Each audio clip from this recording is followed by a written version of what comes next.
ओम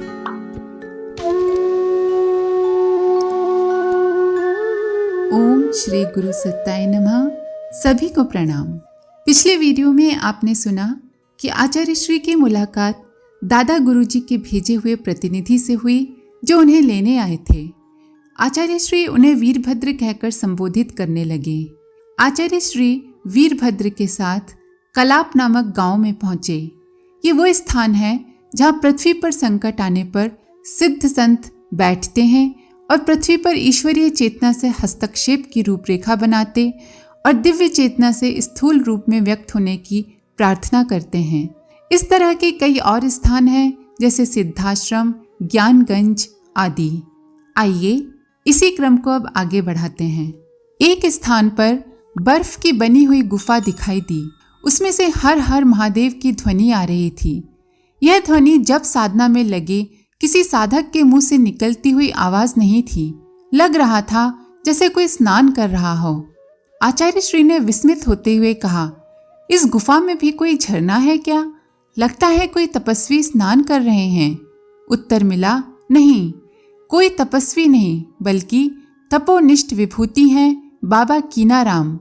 प्रत्यक्ष जगत से उपराम होने के बाद इसी सिद्ध क्षेत्र में रमण कर रहे हैं। बाबा कीनाराम के बारे में आचार्य श्री ने अच्छी तरह पढ़ा हुआ था। इस संत ने औघड़ संप्रदाय का प्रवर्तन भले ही न किया हो, लेकिन अपनी परंपरा में उनकी ख्याति सबसे ज्यादा है। उनका जन्म लगभग 400 साल पहले हुआ था। तंत्र और योग मार्ग के सिद्ध साधकों में लगभग प्रत्येक ने उनसे कभी न कभी मार्गदर्शन पाया था। 400 वर्ष पूर्व उनका जन्म और जीवन भी असाधारण ही था। औघड़पन उनमें बचपन से ही था और मर्यादा पुरुषोत्तम राम के प्रति भक्ति भी। उनके संबंध में कई चमत्कारी घटनाएं प्रसिद्ध हैं। इनमें कई अतिरंजित भी होंगी, लेकिन उन्हें लोग बहुत श्रद्धा से स्मरण करते हैं। चलते चलते एक गांव आया। उस गांव का नाम था गरव्यांग। प्राचीन काल में संभवतः गरवांग या गौरांक रहा होगा।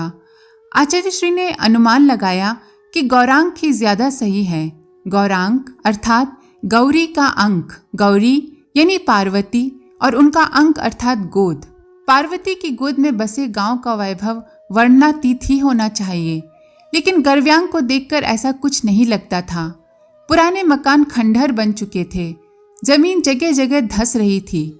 साथ चल रहे योगी ने बताया कि प्राचीन काल में यह गांव योग विभूतियों से संपन्न था। सैकड़ों साधक यहाँ रहते थे। बाद में गांव उजड़ने लगा। उजड़ने का कारण वीरभद्र बताने लगे कि भूमि स्खलन के कारण इस क्षेत्र में गांव बसते उजड़ते रहते हैं। आचार्य श्री ने कहा कि लेकिन इस गांव के साथ ये बात नहीं रही होगी। यहाँ जब सैकड़ों योगी और साधक निवास करते थे तो उनके पुण्य प्रताप से ही गांव का संरक्षण हो जाना चाहिए था। प्रकृति की बाधाओं और बंधनों का अतिक्रमण करने में लगे योगी यति अपनी साधना स्थली को नहीं बचा पाए, इसका कोई कारण भी समझ में नहीं आया। योगी ने आचार्य श्री के मन में चल रही इस उथल पुथल को शायद समझ लिया था। उन्होंने स्पष्ट किया कि साधना स्थली सामान्य ग्रामों या बस्तियों की तरह नहीं होती। शिखर पर स्थित हो जाने के बाद वहां बने रहने के लिए भारी सावधानियां रखनी पड़ती हैं। इन मार्गों पर चलते हुए आचार्य श्री के मन में ये सवाल भी उठा कि पिछली बार तो गुरुदेव के दर्शन नंदनवन से कुछ आगे आते ही हो गए थे। इस बार घुमावदार रास्तों से, बस्तियों से, आश्रमों से होकर गुजरना पड़ रहा है। इस प्रश्न का उत्तर भी अंतःक्षेत्र में ही उभर रहा था। तब उनका प्रतिनिधि ये गुरु भाई साथ नहीं था। इस क्षेत्र का परिचय कराने के उद्देश्य से ही शायद गुरुदेव ने इसे यहाँ वहाँ से लाने का निर्देश दिया होगा। इस बीच गुरु भाई चुपचाप साथ में चल रहे थे। आचार्य श्री को ध्यान आया कि गुरु भाई ने कुछ दूर पहले से ही वाणी को नियंत्रित कर लिया है। वे अपेक्षाकृत कम बोल रहे हैं। करीब आधा घंटा चलने के बाद योगी ने हाथ से रुकने का संकेत किया। फिर एक स्वच्छ शिला देखकर उस पर बैठने के लिए कहा। स्वयं सामने रखी शिला की ओर देखा और बिना कुछ कहे दूसरी दिशा में चले गए। कुछ ही मिनट बाद वापस आए। वापसी के समय उनके हाथ में कोई फल जैसी वस्तु थी। उसे आचार्य श्री के सामने बढ़ाया और कहा, इसे खा लो। बहुत देर से कुछ नहीं खाया है, भूख लग रही होगी। साथी की याद दिलाते ही आचार्य श्री को क्षुधा का अनुभव हुआ। याद आया कि कलाब ग्राम पहुंचने से पहले ही कुछ कंद मूल लिए थे। वे जो खाद्य दे रहे थे वह भी कंद ही था। उसे देखते ही पिछले आहार का ध्यान आया। वो आहार लेने के बाद आचार्य श्री को अभी तक भूख नहीं लगी थी, थकान का अनुभव नहीं हुआ था और न ही प्यास लगी थी। गुरु भाई ने सेब के आकार का वह कंद देने के बाद कहा, अब मैं यहाँ से विदा लूंगा।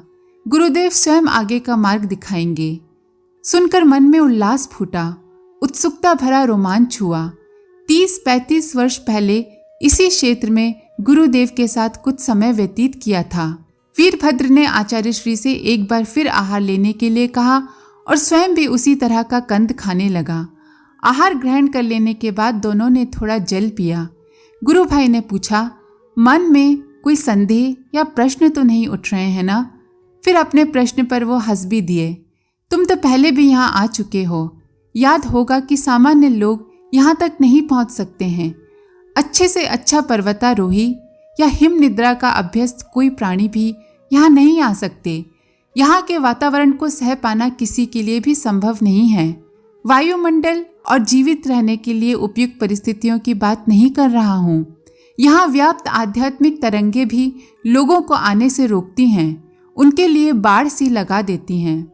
साथी ने बताया कि अब इस क्षेत्र में उनको अकेले ही गुरुदेव की प्रतीक्षा करनी होगी और इस खाद्य के अलावा कुछ नहीं लेना है। जब गुरुदेव आदेश दें तभी कुछ ग्रहण करना है। कहते हुए अपने साथ लाए कंद भी आचार्य श्री को सौंप दिए। वे मात्रा में थोड़े ही थे। आचार्य श्री ने उन्हें शिला के पास ही रख दिया। जब गुरुदेव के भेजे हुए वीरभद्र जाने लगे तो उन्होंने उठकर आचार्य श्री को प्रणाम किया।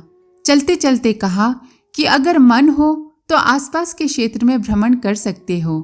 अकेले या गुरुदेव के निर्देश के बिना योजन भर क्षेत्र से बाहर नहीं निकलना है। गुरु भाई के जाने के बाद आचार्य श्री कुछ देर बैठे रहे।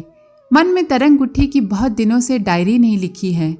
तरंग उठते ही हाथ अनायास कागज कलम तलाशने के लिए सामान की तरफ बढ़े। तभी डायरी लिखने पर प्रतिबंध की बात भी याद आ गई और वे स्थिर होकर बैठ गए। शिला पर ही उन्होंने अपना आसन लगाया और ध्यान में प्रवेश किया। मन, समय और क्षेत्र स्थिति का अतिक्रमण कर गया। प्रतीत होने लगा कि 30-32 वर्ष पहले का समय जीवंत हो उठा है। गुरुदेव इस स्थान पर आने से पहले ही मिल गए थे।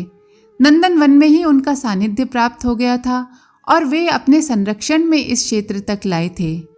नंदनवन तक उनके एक अन्य गण ने मार्गदर्शन किया था। नाम था वीरभद्र।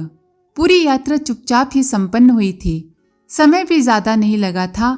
जिस टीले पर गुरुदेव से भेंट हुई थी वह भी दिखाई दिया। वहां व्याप्त दिव्य सुगंध, उस सुगंध और सुषमा के बीच प्रकट हुए थे गुरुदेव। उनके साथ एक गुफा में प्रवेश, वहां अपने लिए धूनी और उसके पास स्थित शिला। गुरुदेव के हाथों मिला संजीवनी रस और वह रस पी लेने के बाद आ गई योग निद्रा।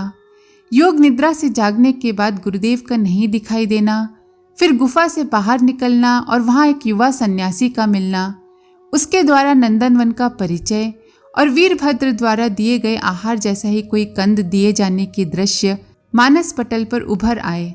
उन्हें ये भी याद आया कि पिछली यात्रा में जिस गुफा के भीतर गुरुदेव ने संजीवनी रस पिलाया था वो शायद यहीं कहीं होना चाहिए। वे शिला से उठे और पहाड़ी से नीचे की ओर उतरने लगे। आगे बढ़े तो पाया कि घाटी में सघन छायादार वृक्ष लगे हुए हैं। हिमालय की यात्रा करते हुए कई सप्ताह हो गए थे, कहीं भी इतने सघन छायादार वृक्ष नहीं दिखाई दिए थे। टहलते हुए वे सोचते रहे कि जब पिछली बार इस क्षेत्र में आना हुआ था तो इस तरह के वृक्ष नहीं थे।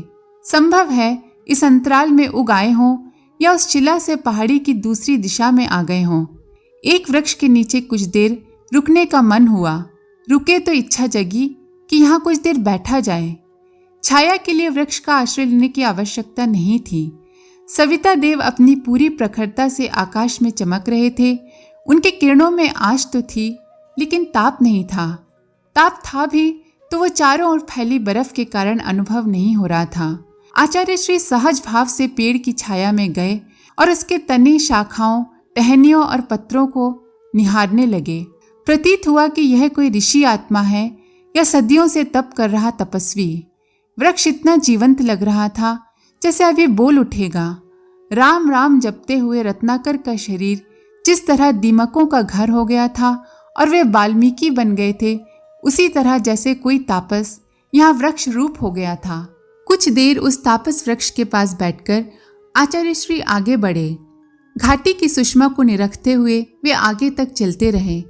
1.5-2 फरलांग चलने के बाद एक और स्मृति ताजा हो आई। वो झील आ गई थी जहाँ पिछली यात्रा में सिद्ध तापसों से भेंट हुई थी और अपनी मार्गदर्शक सत्ता के साथ ब्रह्म कमल गंध का आस्वाद लिया था। इस बार इतना ही अंतर था कि गुरुदेव साथ नहीं थे। आगे की यात्रा अकेले ही संपन्न करनी थी। खिले हुए ब्रह्म कमल के पास तक स्वयं ही गए, उसका स्पर्श किया और अनुभव हुआ कि शरीर बहुत हल्का हो गया है। मार्ग पर पग बढ़ाते हैं तो लगता है जैसे जरा भी श्रम नहीं करना पड़ता, इच्छा मात्र से कदम उठ जाते हैं। आगे बढ़ने का मन हुआ, लेकिन गुरु भाई का दिया हुआ निर्देश याद आ गया। योजन भर क्षेत्र से ज्यादा आगे नहीं जाना है। गुरुदेव के साथ या उनका निर्देश मिलने पर ही आगे बढ़ना है। उस प्रतिबंध को याद कर आचार्य श्री वापस झील के किनारे आ गए। वहां बैठकर खिले हुए कमलों को निहारने लगे। कितनी देर तक बैठे निहारते रहे, कुछ पता ही नहीं चला। लगा कि चेतना कमल से तदाकार हो गई है। पिछली यात्रा में इसी झील से गुरुदेव ने ब्रह्म कमल का चयन किया था। उसी तरह के कमल इस बार भी दिखाई दे रहे थे। उन्हें देखते देखते लगा कि एक सुंदर सुगंधित पुष्प अपने स्थान से ऊपर उठा और हवा में तैरता हुआ सा निकट आ गया। अत्यंत निकट, हृदय को स्पर्श करता हुआ प्रतीत हुआ। प्रतीति प्रत्यक्ष अनुभव जैसी थी। क्षण भर में यह भी लगने लगा कि वह आत्मसात हो गया है। उस प्रतीति के क्षण भर बाद ही लगा कि अपना आपा ही कमल का रूप लेता जा रहा है। अंतराल के कुछ क्षणों में यह भी लग रहा था कि चारों ओर कमल ही कमल हैं। ब्रह्म कमल, दिव्य गंध और शोभा सुंदरता से युक्त ब्रह्म कमल ही ब्रह्म कमल। ब्रह्म कमल रूप हो गई उस चेतना को सहज स्थिति में आने में समय लगा। वह परिचित और प्रतीक्षित पुकार सुनाई नहीं देती तो आचार्य श्री झील के पास पता नहीं कब तक बैठे रहते। झील, ब्रह्म कमल और 10 दिशाओं में विस्तीर्ण दिखाई दे रहे देवात्मा हिमालय में चित्त रमा हुआ था कि गुरुदेव की पुकार सुनाई दी। उन्होंने नाम लेकर पुकारा था, साथ ही उठने के लिए भी कहा था। चित्र लिखित से बैठे आचार्य श्री के शरीर में जैसे विद्युत तरंगे दौड़ गईं। पुकार सुनते ही वे तत्क्षण स्फूर्त हुए और उठकर मार्गदर्शक सत्ता के चरणों में झुक गए। आज के लिए इतना ही। आप सभी का धन्यवाद। ओम शांति। हमारे YouTube चैनल को सब्सक्राइब करें और बेल आइकन को दबाकर ऑल पर क्लिक करें ताकि नोटिफिकेशंस आपको मिलती रहें।